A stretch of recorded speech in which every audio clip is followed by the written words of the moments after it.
Muy buenas tardes a todos de nueva cuenta. Pues ahora daremos inicio a la tercera sesión de esta sexta jornada, distintas miradas sobre las ciudades históricas, dedicadas a Carlos Monsiváis y su andar por la Ciudad de México. Y en este conversatorio nos acompañan tres destacados profesionistas que, bueno, además de tener obviamente carreras, trayectorias muy importantes, pues también tuvieron la oportunidad de cruzarse en algún momento con el maestro Monsiváis y, bueno, tuvieron la oportunidad de conocerlo y compartir algunas experiencias. Me refiero a María Bustamante. Bienvenida, María. Ella es presidenta de Fundarc MX, miembro fundador y actual vicepresidenta del Colegio de Cronistas de la Ciudad de México. También nos acompaña... Hola, María. Hola, Valeria, gracias y hola a todos. Hola. Cuauhtémoc Medina nos acompaña también, curador en jefe del Museo Universitario de Arte Contemporáneo de la UNAM, bueno, entre otras muchas ocupaciones, por supuesto. Bienvenido, Cuauhtémoc, muchas gracias por acompañarnos el día de hoy. Mil gracias por la invitación. Y también nos acompaña Guillermo Osorno, escritor, periodista, editor, fundador de Horizontal, en fin, ¿no? Pues también una gran trayectoria. Muchísimas gracias, Guillermo. Gracias, Valeria, gracias por la invitación. Pues bueno, como breve introducción a este conversatorio, pues nada más comentar que pues no podíamos dejar pasar la oportunidad en esta jornada académica de hablar pues de la estrecha, diría indisoluble relación de Carlos Monsiváis pues con su ciudad natal, ¿no? Con la Ciudad de México. Aquí nació el 4 de mayo de 1938 y aquí murió también, ¿no? Aquí falleció el 19 de junio de 2010. Y bueno, pues como ustedes saben, seguramente mucho mejor que yo, pues Monsiváis dedicó una importante cantidad de escritos, ¿no? De diversos géneros a múltiples aspectos de la Ciudad de México. Aspectos culturales, sociales, políticos, de vida cotidiana, pues de sus espacios, ¿no? También. Y bueno, pues se sabe que desde muy joven se interesó por las profundas transformaciones que ya estaba sufriendo esta ciudad y que más tarde también lo llevarían a fomentar pues un interés muy particular por la crónica urbana. Y bueno, pues es precisamente a partir de esa explosión cultural, social y por supuesto demográfica de la Ciudad de México que su obra pues recibe, ¿no? Por así decirlo, alimento, ¿no? Recibe pues materia de dónde trabajar, ¿no? Tela de dónde cortar, diríamos también.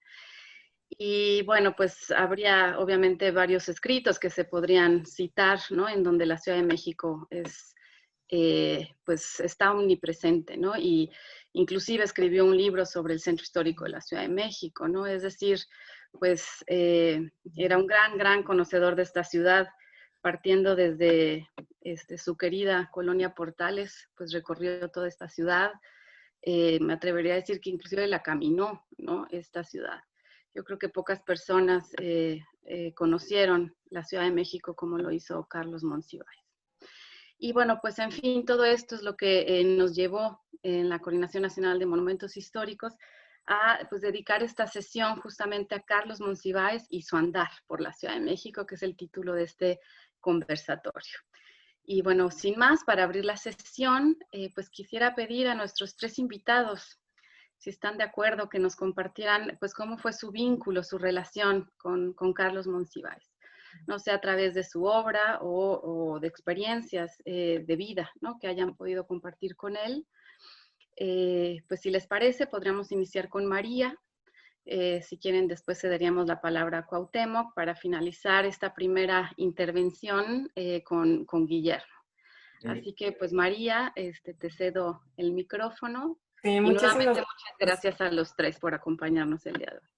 Al contrario, gracias Valeria. Pues la verdad es que es un honor que nos hayan invitado a nosotros a hacer un breve homenaje a la vida de Carlos Monsiváis y al homenaje que él hizo a su vez a la Ciudad de México en muchos rincones. La verdad es que Muchas de su crónica refiere de una u otra manera a distintos barrios de la ciudad, a distintas calles, le hace numerosas alegorías al metro de la ciudad.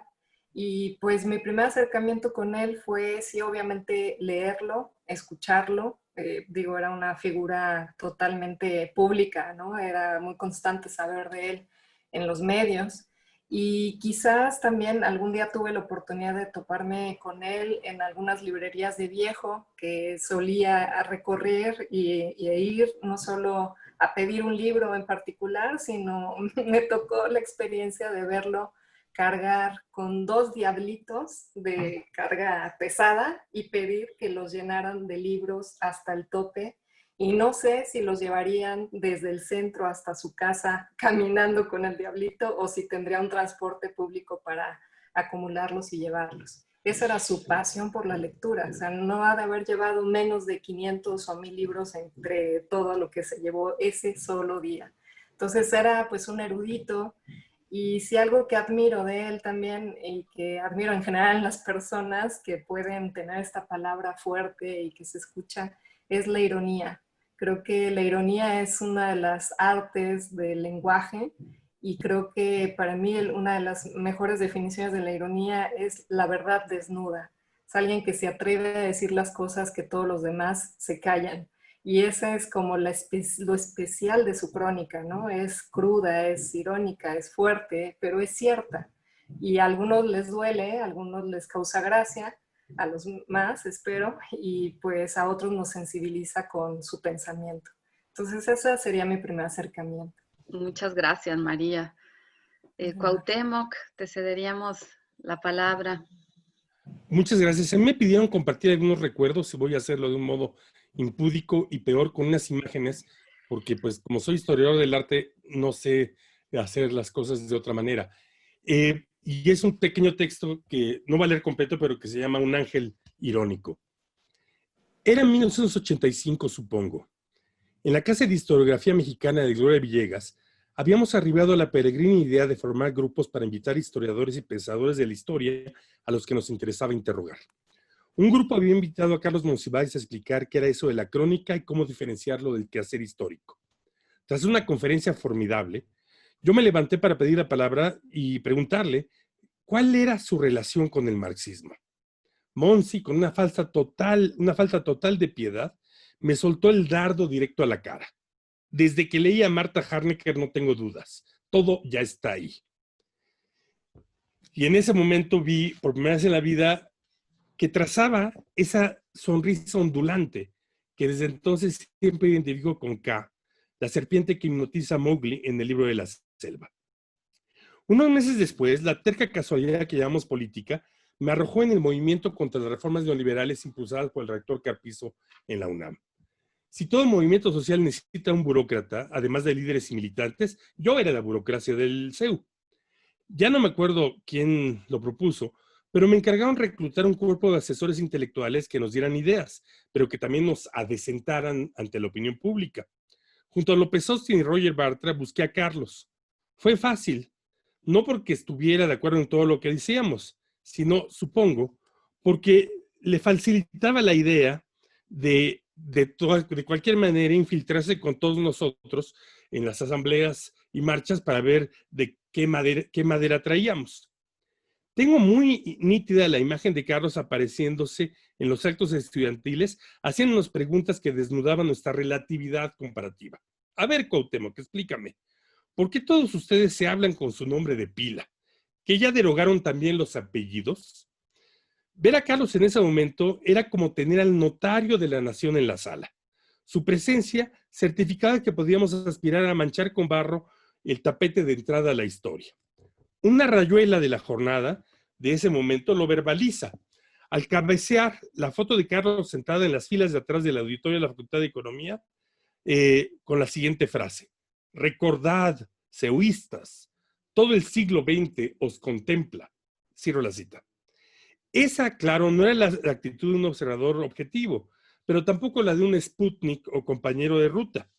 Yo diría que era una especie de observador participativo bárbaro, que en ocasiones, como me tocó comprobar en carne propia, se ponía las alas de un ángel y bajaba a ponerlo a uno en su sitio.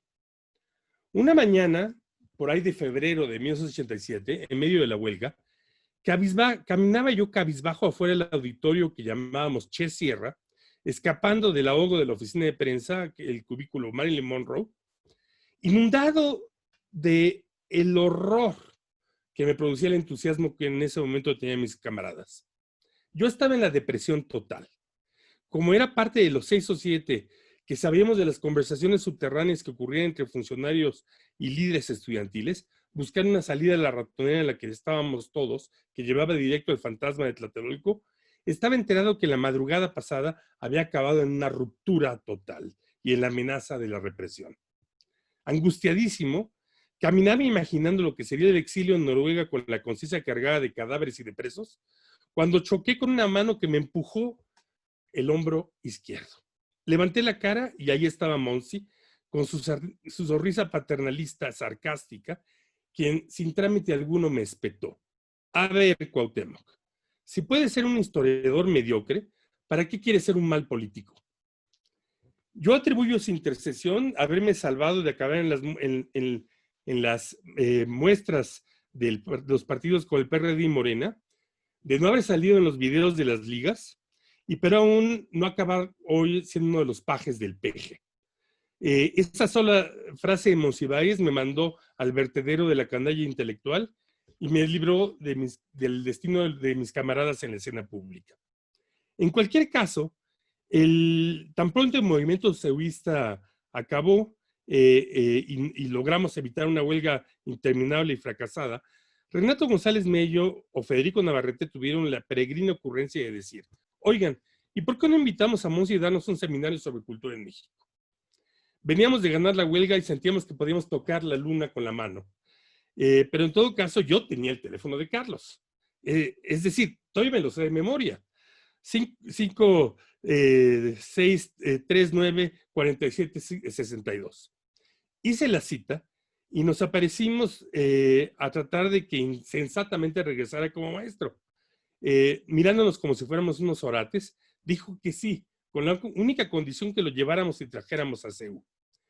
Logramos que Carlos hiciera 6 o 7 sesiones y nunca estaba en un seminario tan iluminador. Nos hizo leer intensamente a Alfonso Reyes, particularmente las cartas de Enrique Usueña y El pasado en claro. Nos mostró la extraña similitud entre los rostros de los miembros del gabinete de Huerta y la plantilla de los intelectuales revolucionarios de los años 20 y nos instruyó sobre el tamaño hipotético de los circuitos culturales mexicanos del pasado. Como El laberinto de la soledad se tardó 10 años en reeditar en los años 50. A la vuelta de su casa era frecuente que acabáramos viéndolo comer horriblemente tortas grasientas de huevo todavía más horribles. Y nos salpicaba nuevamente con comentarios totalmente inesperados. A ver, ¿ustedes ya leyeron el Cristóbal Nonato? No, Carlos. ¿Y tú sí? No en esta reencarnación. Esas guasas, por supuesto, además venían acompañadas de historias verdaderamente fascinantes. Me contó que a los 15 años se le metió la idea de ser culto y que, como no tenía quien lo asesorara, se fue a tocar la puerta de la casa de Alfonso Reyes, allá por el Cine Bella Época, para pedir su consejo. Imagínense, este era lo que él iba a buscar. Un ujier, esa fue la palabra que usó, lo llevó él con el maestro, en medio de la capilla alfonsina, quien tras sentarlo le preguntó que qué quería. El adolescente respondió que si podía recomendarle qué leer. Reyes, dijo Carlos, sin inmutarse tomó una hoja de papel y escribió con su Parker una lista de 10 o más textos, empezando por Homero. Y le dijo que cuando acabara de leerlos, regresara por más. Escucharle era sentirse como invasor de una genealogía impensable. Me voy a saltar varias cosas para nada más contarles que tengo un especial fervor por el recuerdo de una vez que apareció Monsi en Londres, hacia 1997, con la publicación de Mexican Postcards. Yo estaba estudiando el doctorado y me citó en la antigua Tate Gallery, of all places, y me llevó por una visita guiada no anunciada de cuánto pintor victoriano existía. Su erudición era insultante. Me hablaba de los prerrafaelitas como Everett Millet y Rossetti, o de paisajistas como John Martin y William Holman Hunt, como si estuviera hablando de Velasco y Atl. El momento cumbre de mi educación fue el momento que me puso frente a The Fairy Feller's Masterstroke, el golpe magistral del narrador de cuentos de hadas, de Richard Dodd, y se puso a recitar fragmentos del texto que Octavio Paz le dedicó en el monogramático. Hablar con Carlos era sentirse parte de una casa expandida, donde la cultura estableció una patria mejor que las patrias, en particular que esta. Tengo que vencer un poco la pena para contar que en algún momento del año 2009 le marqué para hacerle alguna consulta seguramente poco significativa y Carlos me detuvo antes de colgar para decirme algo que en el momento no me hizo mucho sentido.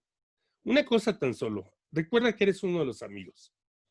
Cuando con otros miles estaba apretujado en la multitud que aplaudía sin parar su féretro en el Museo de la Ciudad de México, entendí que esa frase había sido una despedida inmerecida. Lo normal sería acabar este relato con una alusión a su muerte, pero no va a ser así. Una de las cosas que me llamaron mucha la atención en alguna conversación con Monsi fue la afirmación de que el idioma y sobre todo la poesía en español tenían su origen en la Biblia de Casiodoro de Reina del siglo XVI y su insistencia en que había que leerla en voz alta, pero sobre todo que tenía que ser la versión anterior a las execrables revisiones de 1960. Como apóstata de la rama ignorante del cristianismo, o sea, el catolicismo, la Biblia que yo tenía era la casi franquista de Nácar Colunga. El año pasado, para ser precisos en junio del 2019, me entró el peso de la culpa y me puse a buscar una Biblia versión de Reina Valera en el internet y me encontré una perfecta de los años 50 y muy barata. La adquirí para mi asombro. Encontré que venía inscrita por Carlos en el otoño de 1955 a su amigo juvenil Laszlo Javier Muson, ahí lo están viendo, aludiendo a la perpetuidad de la unidad de ideales y la comprensión mutua. Guardo este ejemplar como una reliquia vicaria, no me atrevo a tocarlo, con lo que seguramente me perdí el mensaje que Carlos mandaba de Ultratumba, de irse a leer el Apocalipsis y Jeremías para adivinar cómo venía el año 2020. Siempre lamentaré que nunca le pregunté si creía en los fantasmas. Y ahí ven esta foto donde está Carlos con Pacheco, imagino que con Husson, que está en la primera parte de la escena, y con Sergio Pitol. Muchas gracias.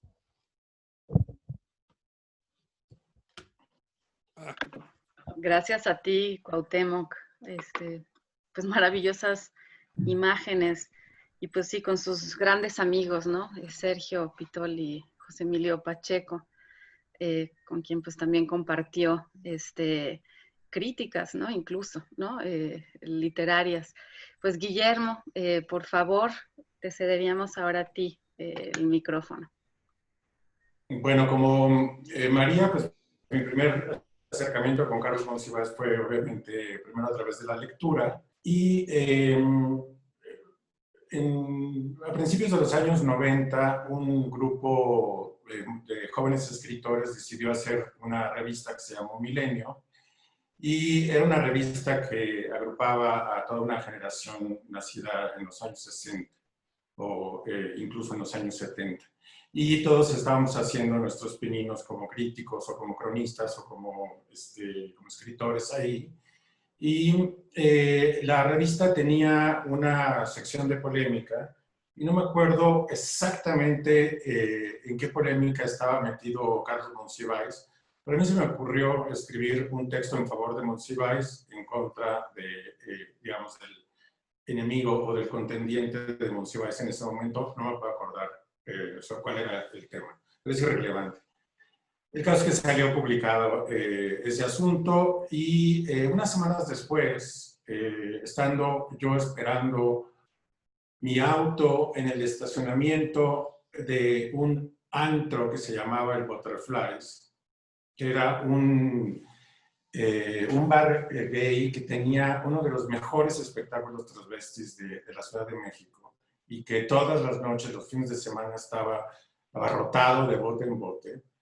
Se acerca un amigo, estábamos ya saliendo y se acerca un amigo en común y le dice a Carlos, mira, Este es Guillermo Osorno, la persona que escribió el artículo en favor tuyo en la revista Milenio, que era una revista de una oscuridad aplastante, ¿no? No tenía Carlos Monsiváis ni la otra persona por qué saber que estábamos defendiéndolo o atacándolo en la revista. Pero Carlos había leído el texto de una manera muy impresionante y no solamente me lo agradeció que tuviera un pequeño escudero en su defensa, sino que también citó partes del texto y se acordaba perfectamente de lo que yo había dicho. A mí eso, pues no solamente me impresionó, sino que fue aplastante que una figura del tamaño de Carlos Monsiváis hubiera tirado una mirada a un escritor en ciernes y un polemista en ciernes como yo, y eso me llamó muchísimo la atención.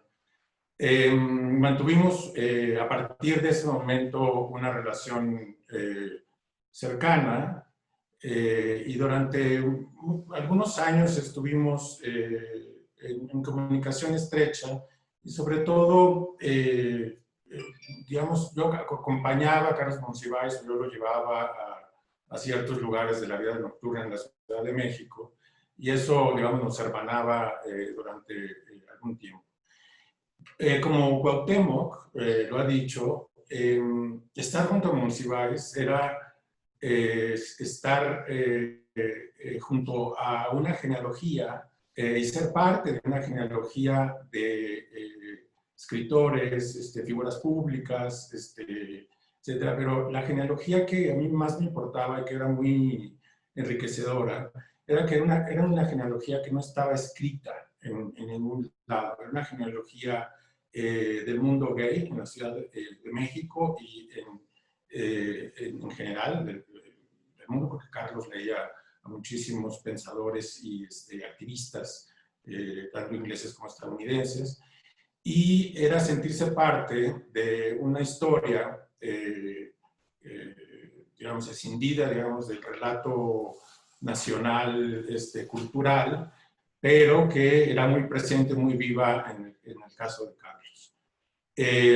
Me tocó también estar cerca de él, digamos, cuando apareció, o sea, cuando había manifestaciones de homofobia en el país y, digamos, de sus defensas, que él hacía al respecto, que eran sumamente valientes, y discutir con él este asunto que siempre era presente, por lo menos en el mundo gay.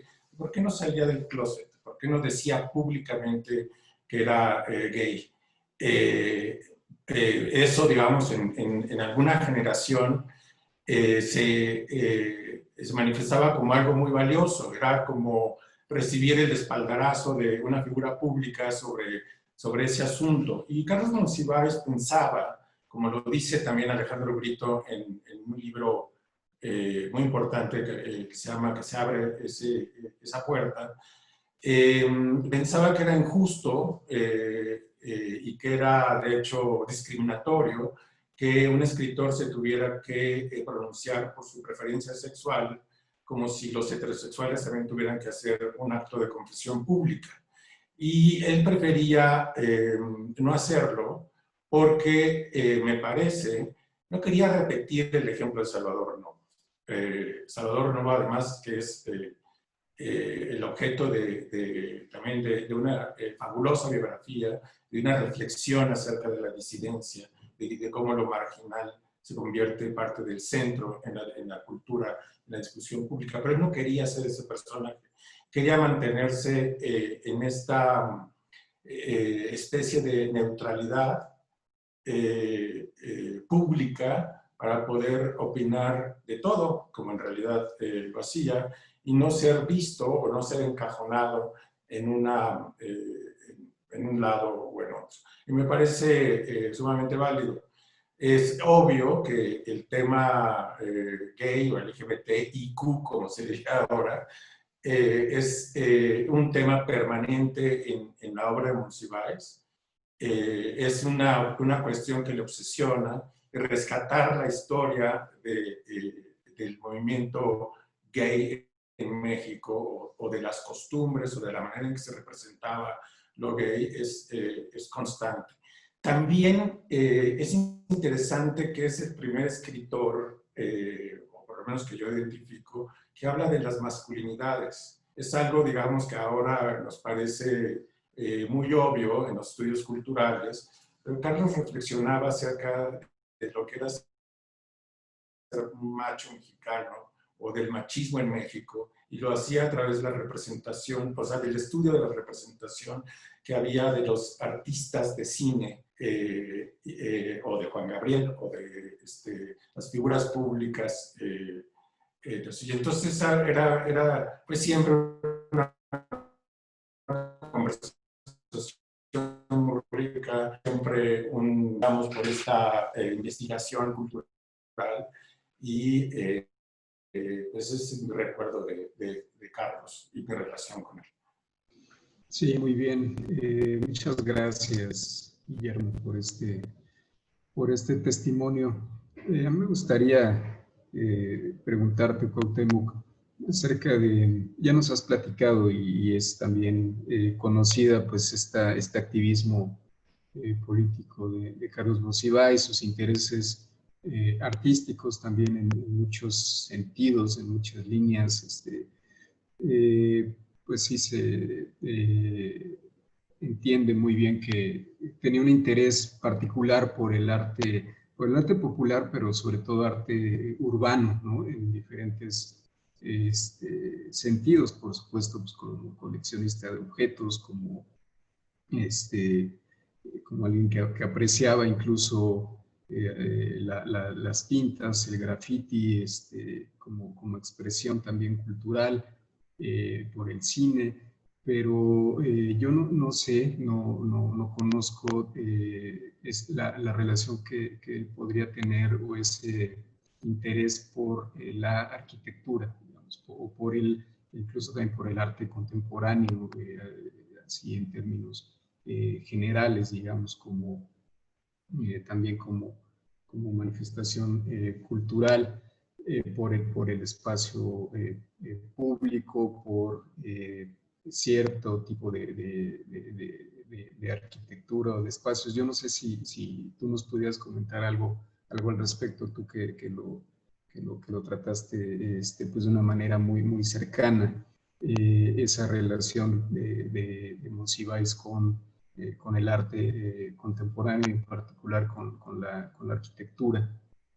¿Nos podrías platicar algo en ese sentido? Carlos y el arte contemporáneo tienen una relación que yo llamaría desigual. Yo creo que el campo de arte contemporáneo estuvo todo el tiempo obsesionado por Carlos Monsiváis, y que en cierta manera Carlos Monsiváis es un artista contemporáneo. Si vamos a ser muy honestos, hay un nivel en donde la falta de la manera en que manejó su sección de radio en Radio UNAM, que era sobre cine y acabó siendo un lugar para hacer sketch de radio, es el de un artista contemporáneo. Pero Carlos, en realidad, miraba con su posición, que yo a veces creo que era más bien, yo no lo llamaría activista todo el tiempo, sino que era un voyeur con la capacidad de convertir el voyeurismo en escritura, con una distancia irónica muy inteligente, el campo de arte, y se mojaba, pero no vivía dentro del fango. Es muy importante la relación que tuvo en lo que ahora llamamos retrospectivamente la ruptura, en las batallas de los 60s, como editor de los suplementos, pero también porque, como constata el libro de Ruptura de Carrillo Gil del 88, la crónica de los eventos de confrontación y del Salón ESO la hizo un sketch de Monsiváis extraordinario. Y todos los artistas, Felgueres, recuerdo a Felgueres hablándome de la importancia de tener a Carlos ahí, y también el hecho de que las actividades del Comité de Intelectuales y Artistas en 68, pues básicamente tenían a Carlos como cabeza, incluso a pesar de la visibilidad de Revueltas, y que él estaba actuando con Carlos. Pero honestamente, los textos de Carlos sobre los artistas contemporáneos, sobre los artistas de su época, no son tan sustanciales como su visión del mundo que estaba rodeando a ese conjunto. Con los artistas de los 90, vamos a hacer un salto radical, que cada vez que había un conflicto, que había un momento de censura, Carlos estaba ahí. Y claramente esto estaba subordinado a la visión del mundo cultural y del mundo de una opinión pública abierta. Voy a hacer un salto atrás. Su relación fundamental era con el mundo artístico era con Francisco Toledo. Por supuesto, movilizó a Toledo para hacer las extraordinarias imágenes del catecismo para indios remisos, pero además su relación era de una amistad y colaboración continua. Y a mí me tocó entrevistar con Rafael Ortega a Carlos sobre Toledo, y el énfasis que hacía Carlos era en algo que era la función de Toledo de creer en la cultura y producir la posibilidad de la oportunidad cultural en el amplio sentido del espectro de crear este mundo social. Y hablaba de la obra de Toledo de manera elocuente, pero no era el punto más clave de su visión. Era muy importante más bien la visión de la Operación Toledo en su conjunto. Con el arte contemporáneo, yo debo decir que Carlos, el arte de los 90, guardó una distancia prudente de respeto e interés, pero yo sí siento que su afición, digamos, por el arte de la calle, lo hacía ver el campo artístico como un poco pretencioso y fuera del marco de sus referencias. Privadamente, no estuve tan cercano a Carlos. Carlos es muy importante para mí, pero no lo trataba cotidianamente. Sí lo trataba cada vez que necesitaba su ayuda, y hay muchas cosas que he hecho que están revisadas o impulsadas o informadas por Carlos. Pero a mí me torturaba mucho por estar en este mundo del arte contemporáneo. Me sacaba las maquetas kitsch, que luego acabaron en el estanquillo, y me las exhibía. Aquí sí hay un verdadero artista, no las cosas que tú estás promoviendo. Yo me agarraba la cabeza y le hacía todo el teatro del horror que me estaba mostrando. Y por supuesto, si uno ve las colecciones que armó, pues están ubicadas en un registro histórico que no abarca ese punto. Creo que hubo una excepción que fue algo de lo que sí puedo apreciarme, y es haberlo acercado a Francis Alice. Yo entrevisté a Carlos para la revista Parachute, una revista de arte contemporáneo canadiense. Es una entrevista que veré que algún día poner en español en su completud. Es divertido que le puso el título y hablaba de lo que luego usó como título para el libro de Novo que aludió Guillermo, Lo marginal en el centro. Es una gran argumento acerca de cómo pensar la ciudad y la cultura como una lucha contra el determinismo social. Es extraordinaria esa visión de la cultura como el lugar donde se acaba el determinismo, el quiénes somos identitariamente para para abrir lo posible. Pero sí debo decirte que con Francis el asunto fue extremadamente interesante, porque Francis me pidió que lo invitara para poder acompañar la serie, la crónica de Francis Alice sobre el centro, su gran colección de fotografías del centro de la Ciudad de México en los años 90. Y lo que queríamos era que Carlos escribiera sobre el centro histórico. Carlos acabó escribiendo sobre las fotografías de Francis. Entonces, fue un caso raro donde se ocupa de un artista contemporáneo. Lo que tiene que decir sobre esas imágenes es extremadamente relevante, pero lo hizo contra lo que estábamos buscando, que era más bien generar un libro donde dos personas miraran a dúo ese contexto. Y aquí voy a hacer una confesión horrible, sin que Carlos lo supiera. Estábamos queriendo hacer un poco lo que hizo Novo en el libro sobre la Ciudad de México de 67, donde hay un fotógrafo extraordinario que registra toda la ciudad, y Novo va por su lado sin aludir a las imágenes.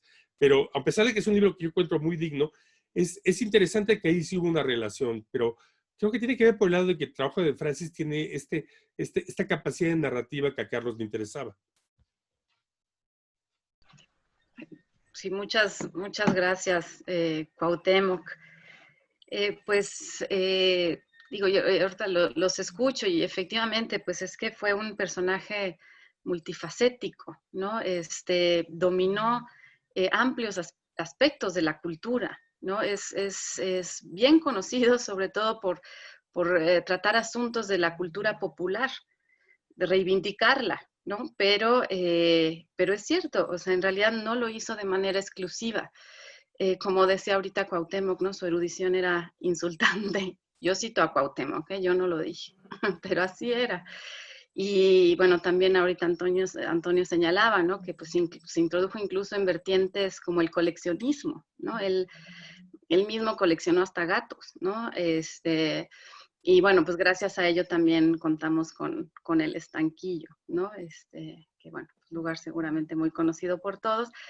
Pues tuvo una relación también muy cercana con la música, ¿no? En general, con todos los tipos de música, fue gran amigo también de Chabela Vargas. Incluso me han contado que él mismo cantaba muy bien, ¿no? Tenía muy buen tono de voz, ¿no? Inclusive, pues las rancheras, ¿no? Y bueno, pues sabemos también que le gustaba mucho la vida pública, la vida nocturna, frecuentaba teatros de revistas, salones, y bueno, pues ahora escuchando a Guillermo también, pues entendemos que frecuentaba otros lugares, ¿no? También de vida nocturna, y yo creo que ese aspecto no se conoce tanto, ¿no? De Carlos Monsiváis. Su relación, sobre todo, y su postura sobre el mundo gay. Entonces, no sé aquí, Guillermo, si quisieras profundizar algo más sobre esta faceta de Carlos Monsiváis, que pues es, digo, a lo mejor me equivoco, pero yo creo que sí es de las más desconocidas en general, ¿no? Así es. Bueno, lo primero que quería decir es, entrevisté a Iván Restrepo, que era muy amigo de Carlos Monsiváis hace algunos años, y según Iván, Carlos era una especie de ratón de biblioteca, vamos a ponerlo de esa manera, que no quería salir a visitar la ciudad, prefería estar rodeado de sus libros. Y fue Iván y Margo Su, que tenía el Teatro Blanquita, quienes lo introdujeron al mundo nocturno de la Ciudad de México. Y fue esa introducción, que fue de la mano de dos grandes conocedores de los cabarets y de la vida nocturna de la ciudad, por el cual Carlos entra a este universo sobre el cual termina también escribiendo. Específicamente sobre el tema gay, es interesante que Carlos haya publicado la mayoría de estos textos en el debate feminista. Era porque veía en la revista de Marta Lamas una lucha similar entre feministas y movimiento gay, que quiere decir cómo conectar la producción intelectual o la producción académica de las feministas o de los pensadores del asunto homosexual con el resto del público. Es lo que trató de hacer la revista FEM, es lo que hizo la revista FEM, Debate Feminista y antes FEM durante mucho tiempo, y es ahí donde Carlos sintió que tenía el espacio para poder hablar de estos temas. Leyendo esos textos, lo que está tratando de hacer Carlos es tratar de identificar en qué momento histórico aparece lo homosexual en la historia contemporánea de México. Y él identifica que es a partir del escándalo que provoca el baile de los 41, cuando el asunto comienza a discutirse públicamente. Él se hace la pregunta de si en el porfiriato había algún atisbo similar, pero lo que identifica son algunos poemas homoeróticos o algunas referencias incluso de Daniel Cosío Villegas en su Historia General de México acerca de ciertas descripciones de la ciudad y de cómo los dandis se reunían en la calle de Plateros, hoy la calle de Madero, pero él, digamos, ve la irrupción de lo gay en la discusión sobre el baile de los 41. Y a partir de ahí, él comienza a identificar los puntos nodales. El segundo punto nodal es la gran discusión que sostuvieron los contemporáneos acerca del nacionalismo revolucionario, que Carlos identifica también como el machismo revolucionario. cuando dijo que habla de masculinidades, es que también está detectando formas de ser hombre en el siglo XX en México. Habla obviamente de Villabrut, habla de Novo, habla de otros escritores y de la batalla cultural que les tocó dar. Es muy interesante que haya escogido el ejemplo de Salvador Novo,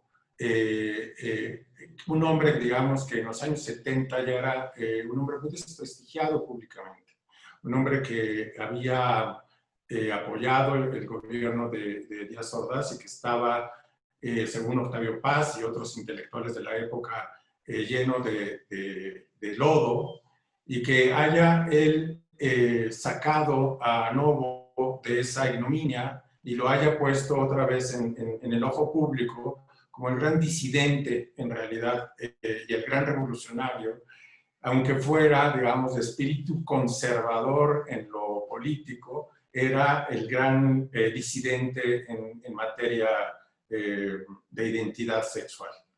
Y Monsiváis lo lanza digamos, a esta órbita que es muy interesante.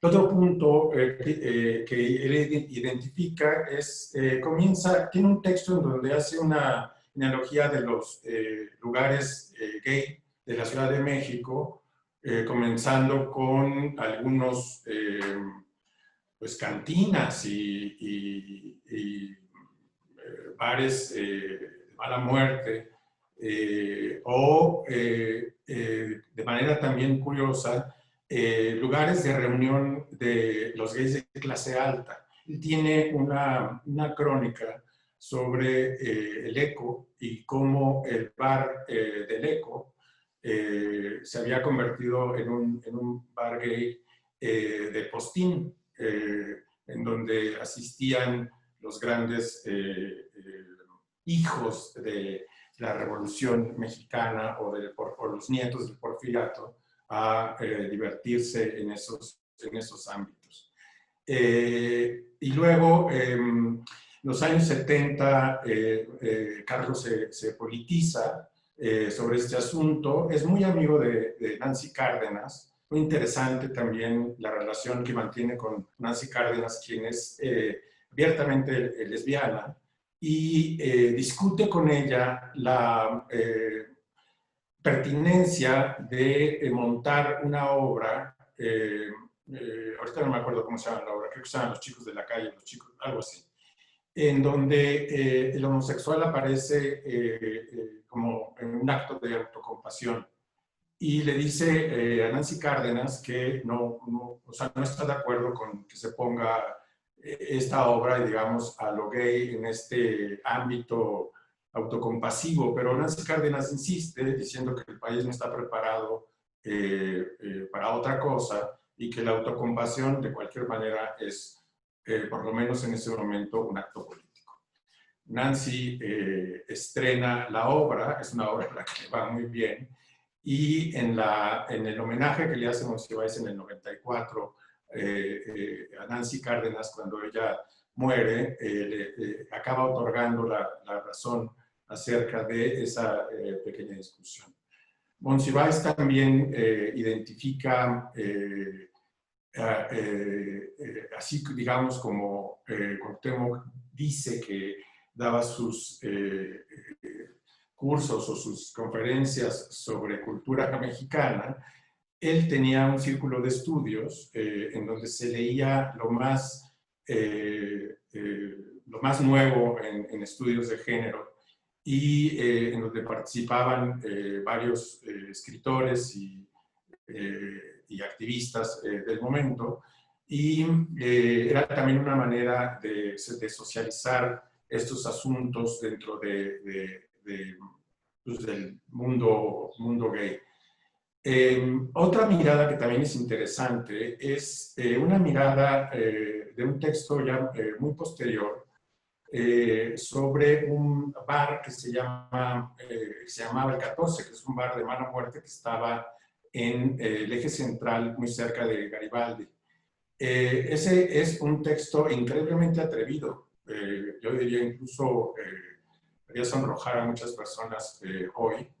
Pero es un texto muy valiente, muy bien escrito, muy enfático acerca de lo que estaba en juego en ese pequeño antro escondido, digamos, del ojo público, y al cual él le echa una luz muy, muy interesante. Me cuenta Marta Lamas que cuando Monsiváis ya estaba muy enfermo después de una operación a la que se le había sometido y comenzaba ya un periodo, digamos, de declive de su salud, se le ocurrió compilar textos de debate feminista para poder hacer compilaciones, o sea, una editorial al respecto. Pero los primeros textos que se compilaron fueron precisamente estos textos que aparecieron en un volumen que se llama Que se abra esa puerta, que puede tener el doble sentido, digamos, de que se abra esa puerta del closet del propio Carlos Monsiváis, que fue el que, digamos, revisó esos textos al final, o que se abra esa puerta hacia la diversidad y la discusión de los asuntos de género como un asunto identitario y muy importante para la narrativa de qué somos los mexicanos también. Y este volumen último, pues es un testamento increíblemente interesante, con un muy buen prólogo, tanto de Marta como de un compañero de Monsiváis, de Alejandro Brito, que fue el editor de Letra S, que fue una revista también muy importante para temas de VIH y educación sobre estos temas para la comunidad. Entonces, pues sí, o sea, Carlos es fundamental para nuestro entendimiento, nuestra narrativa de qué es lo que somos en este ámbito de los asuntos de género. Muy bien, Guillermo, muchas gracias. Me gustaría ya de alguna manera como para ir hacia el cierre de este conversatorio, preguntarle a María Bustamante, tú has estudiado mucho, has trabajado sobre algunos de los barrios de la Ciudad de México que, bueno, pues cada vez están más acosados, digamos, por el desarrollo urbano, por la explotación inmobiliaria, pero que al mismo tiempo están siendo también revalorados por por algunos grupos de la sociedad y creo que es por precisamente esta riqueza que pueden tener en su interior. Me gustaría que nos comentaras acerca de qué es lo que le interesaba precisamente a Carlos Monsiváis de estos lugares, o cuáles, si tú tienes algún conocimiento en ese sentido, qué lugares le interesaban más de esta ciudad. Bueno, he sabido que frecuentaba mucho por el centro, por la Lagunilla, pero no sé si nos quisieras platicar un poco al respecto de esa relación de tu trabajo y la obra y los andares de Carlos Monsiváis por esta ciudad. Sí, claro que sí. Gracias por darme la palabra y con este tema que me apasiona tanto, que es justo la crónica de la Ciudad de México y esta visión de la ciudad que tiene pues muchas miradas. Tenemos una ciudad tan compleja que pues hay tantas maneras distintas de hablar de ella, pero lo más interesante acerca de Monsiváis es que justo tuvo una mirada fresca, única, diferente, abierta, libre. No había ningún filtro en él para hablar de cualquier sitio. Uno generalmente cuando es invitado a hablar de una colonia en particular, pues generalmente resalta lo más importante, lo más valioso, lo más bello, la arquitectura, su traza urbana, los personajes históricos. Se va a lo bueno y siempre tratas de resaltar eso. A Monsiváis no le importa eso, no le llama la atención la clásica crónica, ¿no? O los hechos históricos y las referencias exactas. Él es más directo, es fresco, es lo que ve, lo dice, sin tapujos, como suele decir. Y bueno, curiosamente ahora casi no lo hemos parafraseado y yo sí quisiera hacerlo. Hay frases que me encantan, que se me hacen geniales, así que dicen mucho de esa inteligencia y de esa frescura de él. Y lo hace de varios lados y a veces lo hace de ningún lado, pero todos nos identificamos con él. Entonces, por ejemplo, ya lo decía al inicio, habla mucho del metro y lo hace así constantemente. Y me gusta mucho el decir esto, ¿no? El metro es la esencia de la ciudad y se requiere ser solidario para poder sobrevivir en él. Eso se me hace increíble, ¿no? O sea, es como se ve esa capacidad de sí recorrerlo, de sí utilizarlo, de entender que esa es su dinámica de sobrevivencia y que nos hace tanta falta la ciudad. Él también dice mucho, somos tantos en la Ciudad de México que el pensamiento más excéntrico es compartirlo con millones. También se me hace lindísimo, es una expresión así de esta gran ciudad que además todavía tenemos la capacidad de compartirla, ¿no? De todavía de pensarla, de todavía decirla. Así también de pronto hace referencia, por ejemplo, a esta ciudad en donde dice con más de 800,000 habitantes o 1,000,000, se genera una zona prescindible, compuesta por gente sin oficio y sin beneficio, en el filo de la navaja entre la sobrevivencia y el delito. Ahí no habla de ningún lado, habla de todos, puede ser la ciudad entera, la Lagunilla, el centro histórico, la Portales, la del Valle. O sea, nos está dando a todos una crónica que nos refiere a nuestra gran ciudad. Y así es constante este pensamiento muy hábil, muy ágil.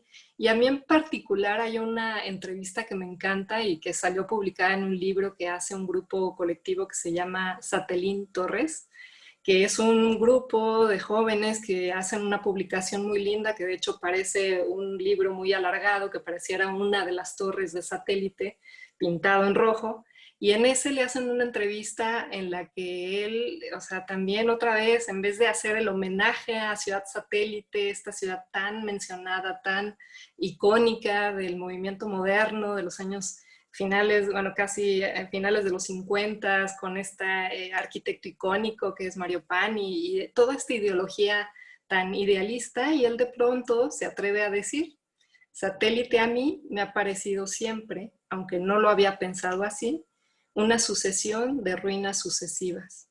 Se nota tanto las influencias de arquitectos de segunda, se nota tanto que estos arquitectos de segunda no sabían qué hacer con todas sus admiraciones y que las volcaban de una manera muy indiscriminada.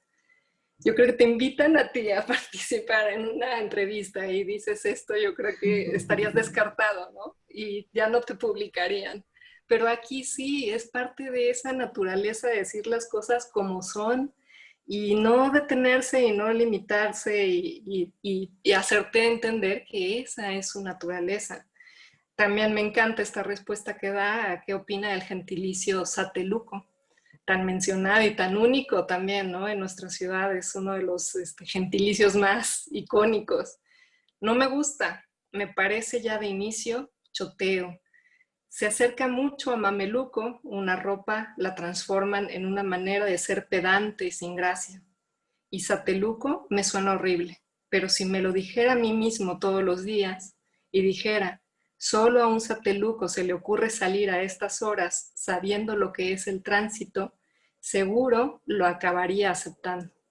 Entonces tiene una frescura en toda su crónica de la ciudad, tan actual, tan del momento, tan, a veces pareciera poco estudiada, o sea, y eso creo que le ayuda, o sea, porque no hay estas referencias a los típicos cronistas o a las típicas historias o a los típicos libros pues que referimos constantemente para hablar de la ciudad.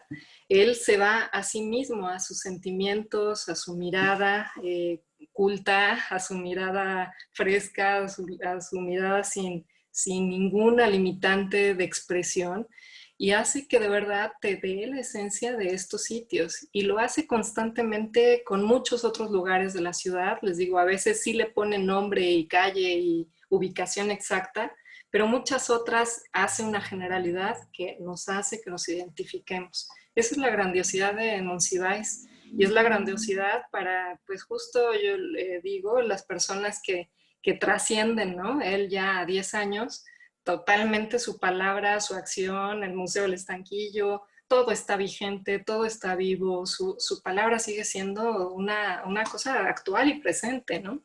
Entonces eso es, creo que, de las cosas más increíbles y más maravillosas de alabar de toda esta trayectoria que hizo en su vida. Creo que también vale la pena decir que toda esa lectura que él hizo, ya lo decía Guillermo también, ¿no? Me impresionó cómo a partir de leer mi texto y casi memorizarlo, era eso, esa capacidad que tenía de leer todo, absorberlo, sintetizarlo y traducirlo en una voz clara y contundente. Hay gente que luego dice que era un mejor orador que un mejor escritor.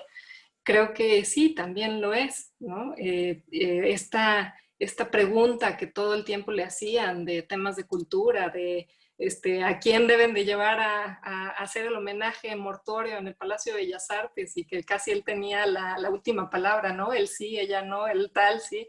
O sea, era un punto de postura fundamental en cualquier tema cultural de la ciudad. Entonces creo que es un personaje icónico, por eso me parece increíble que hayamos hecho esta sesión en este marco porque ustedes organizan en el INA, y que pues me encanta que, bueno, justo hoy, que es 1 de octubre, cuando se está transmitiendo esta reunión, es Día del Arquitecto también, y es un día que celebramos justo la ciudad, construir la ciudad, todo lo que está hecho, cuántas manos han pasado por aquí y cuánto hemos logrado para tener una ciudad que es, como se ha dicho varias veces, la ciudad de ciudades.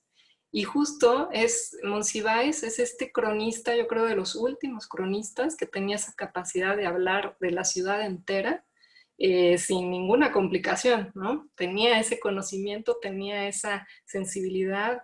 Yo creo que sí, se la recorría bastante por todos lados, ¿no? Algunas personas me cuentan que de pronto se lo podían encontrar casi como un mendigo, un pordiosero, andando por cualquier colonia, cualquier lado, sí, como si no fuera esa personalidad que ya era, ¿no? Tan reconocida.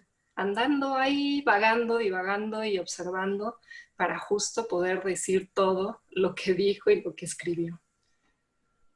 Sí. Muy bien, María, muchas gracias. Y pues sí, que sigue siendo además vigente su obra, por supuesto, pero también su pensamiento. Y por eso seguimos teniendo casi esta necesidad de decir qué hubiera pensado Carlos Monsiváis de esto, ¿no? De este tema, de este suceso, porque nos sigue haciendo falta, pero bueno, ahí está todo su trabajo y toda su obra para seguir recurriendo a ella. Pues yo les agradezco mucho en nombre de la Coordinación Nacional de Monumentos Históricos. Tenemos ya que concluir esta charla. Ha sido muy, muy rica, ha sido muy, muy diversa también. Pues les agradezco mucho haber aceptado, haber participado y pues nuevamente muchas gracias por todo. Gracias a ustedes. Sí, con esto pues llegamos al final de la 6ª jornada, distintas miradas sobre ciudades históricas. Pues sí, increíble, ¿no? Se pasó en realidad bastante rápido. Una jornada académica que, bueno, a mi parecer, y espero que también al parecer de todos ustedes que nos acompañaron, pues contó con aportaciones muy, muy significativas por parte de todos nuestros invitados, ¿no? Se dedicaron pues estas horas a ciertos aspectos de Argentina, ¿no? En particular de la ciudad de Buenos Aires, de la Ciudad de México y sus zonas de monumentos históricos, y bueno, pues por supuesto del entrañable Carlos Monsiváis. Y pues todos estos temas todas estas participaciones nos permitieron pues adentrarnos un poquito más, ¿no? en estos temas a partir de, pues, de la visión, de la experiencia, de los estudios, por supuesto, de los especialistas que nos acompañaron el día de hoy. Y pues no me queda más que agradecer la participación de todos ellos, de todos nuestros invitados, Andrea Cerletti, Ruth García, Araceli Peralta, María Bustamante, Cuauhtémoc Medina, Guillermo Sorno. Muchísimas gracias a todos ustedes, a todos y a cada uno de ustedes. Fue de verdad un verdadero placer escucharlos el día de hoy. Agradezco también a quienes hicieron esto posible, esta jornada, pues en primer lugar, por supuesto, al gran equipo de la Coordinación Nacional de Difusión, encargado este equipo año con año de la organización de esta magnífica feria, ¿no? De la Feria Internacional del Libro de Antropología e Historia, pues que incluye además todas estas actividades académicas, ¿no? Que se desarrollan en este marco. Les agradecemos mucho su apoyo y obviamente su profesionalismo de siempre, pues a Rebeca Díaz, la coordinadora nacional, Mayra Mendoza, Ana Bustillo, por supuesto Alejandro Navarrete, que además nos acompañó durante la grabación de toda esta jornada. Pues muchísimas gracias a todos ustedes de corazón. Un agradecimiento también muy especial a Julieta García, Pablo Trujillo y Antonio Mondragón, que además pues de moderar y coordinar las distintas sesiones de la jornada, pues son los artífices del programa del día de hoy. Pues muchísimas gracias a los tres. Como siempre, un gran trabajo. Y bueno, pues a todos ustedes que nos acompañaron, les agradecemos su presencia virtual. Esperamos verlos en la séptima jornada, Distintas Miradas sobre las Ciudades Históricas, y pues desearles simplemente que pasen muy buenas noches y pues nuevamente muchas gracias. Instituto Nacional de Antropología e Historia. Secretaría de Cultura. Gobierno de México.